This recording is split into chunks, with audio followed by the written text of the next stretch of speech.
हे guys welcome back to the Nepal next official channel. आजको भिडियोमा चाहिँ हामी क्विन्स युनिभर्सिटीले प्रोभाइड गरिरहेको स्कलरसिपको बारेमा डिस्कस गर्न गइरहेको छौँ। यो स्कलरसिप चाहिँ विदाउट आइल्स फुली फन्डेड स्कलरसिप रहेको छ। यो स्कलरसिप हाम्रो क्यानाडामा प्रोभाइड गरिरहेको छ हैन। So Queen's university currently has multiple open graduate student position primary with the Smith faculty of the engineering and the applied science and other research department भनिरहेको छ।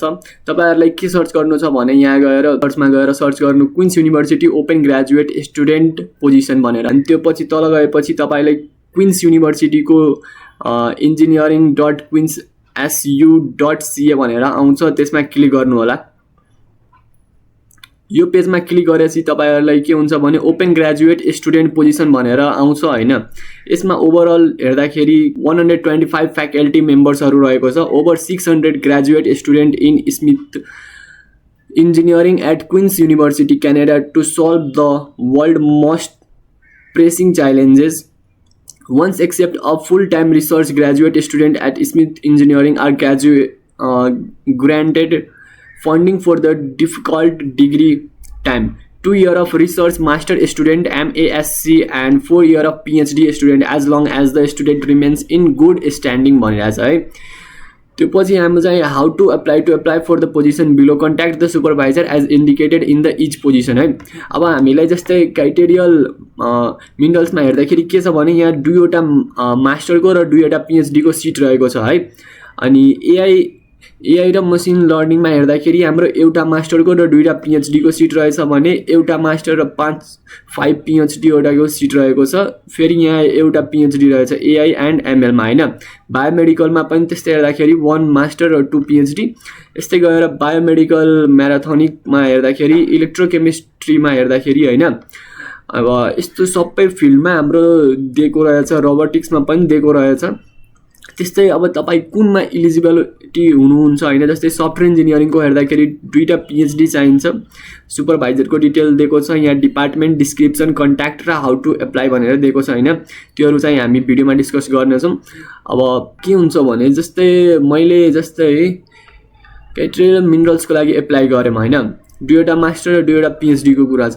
अब यसमा सुपरभाइजरको बारेमा डिटेल्स दिएको छ र स्टार्टिङ डेट चाहिँ कहिले थियो भने मे और सेप्टेम्बर 2026। डिपार्टमेन्टको कुरा गर्दाखेरि हामी कुन डिपार्टमेन्टमा पढेका छौं त्यो सिलेक्ट गर्ने। अनि त्यसपछि डिस्क्रिप्सन हामीलाई यो चाहिँ जति डिस्क्रिप्सनमा दिएको छ नि यति पढेर हेर्नु पर्यो कि हो साच्चै यतिको एलिजिबिलिटी म छु कि छैन, यो क्राइटेरियामा म पर्छु कि पर्दैन भनेर चेक गर्नु पर्यो। त्यसपछि के छ भने makes you meet the minimum admission requirement है।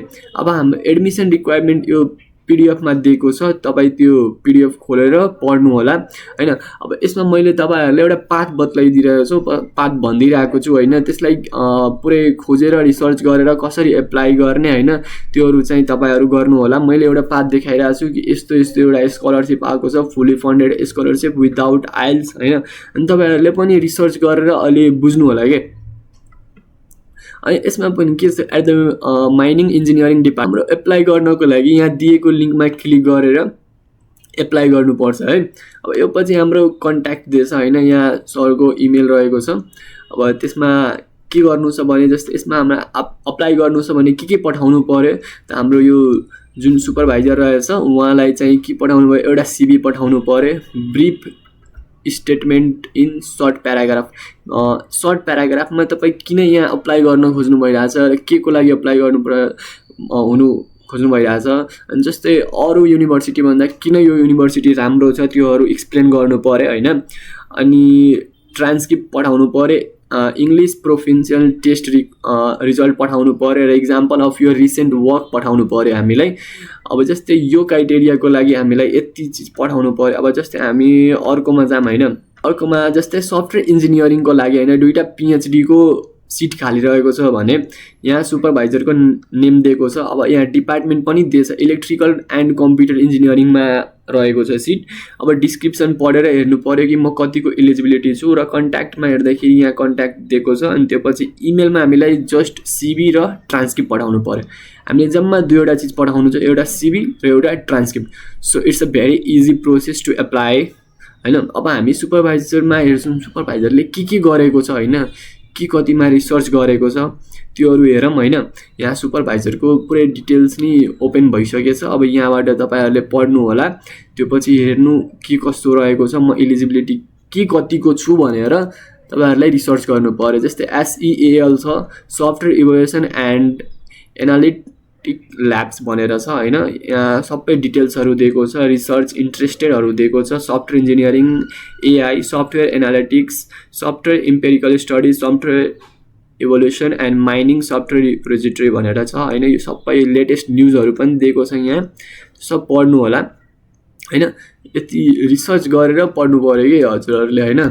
अब म एउटा अर्को देखाउन चाहन्छु हजुरहरूलाई। जस्तै हामी माथिकोमा जाऊँ, यो क्रिटिकल माइनिङमा T4-1 को हेरौँ। यहाँ हेर्दाखेरि उहाँको फ्याकल्टी के रहेछ भने माइनिङ इन्जिनियरिङ रहेको छ।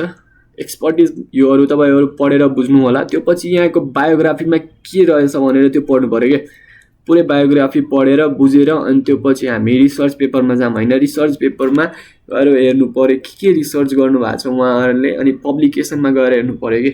अनि यही कुराहरूलाई तपाईँले चाहिँ त्यो सर्ट प्याराग्राफ थियो नि त्यहाँ अलिक एक्सप्लेन गर्नु पऱ्यो कि मलाई यो रिसर्च पेपरमा धेरै इन्ट्रेस्टेड लाग्यो होइन, त्यही भएर म हजुरलाई यो इमेल पठाउँदैछु या यो काममा म सहभागी हुन चाहन्छु भनेर तपाईँहरूले इमेल पठाउनु पऱ्यो उहाँलाई लेटर लेखेर होइन।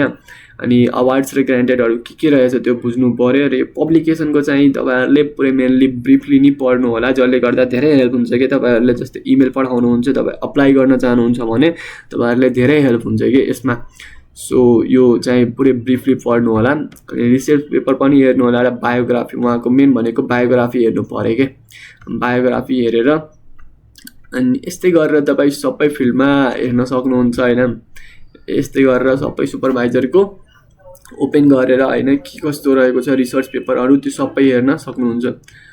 अब यो पछि हामी हेर्दाखेरि यसको डिस्क्रिप्सन पढेपछि कन्ट्याक्ट यहाँ दिएको छ। हाउ टु एप्लाईमा गर्दाखेरि CV, brief statement of research interest up to 2 relevant publication or project summaries, transcript र डेडलाइन, सबमिसन डेडलाइन 2/28 रहेको छ। यो सबै बुझ्नु पऱ्यो क्या तपाईँहरूले।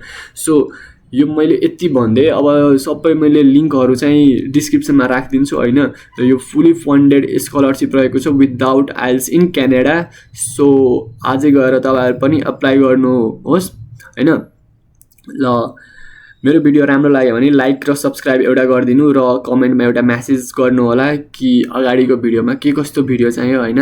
So it is completely free and it is given by the Canadian Queen's University, which is the fully funded scholarship. So thank you for watching guys.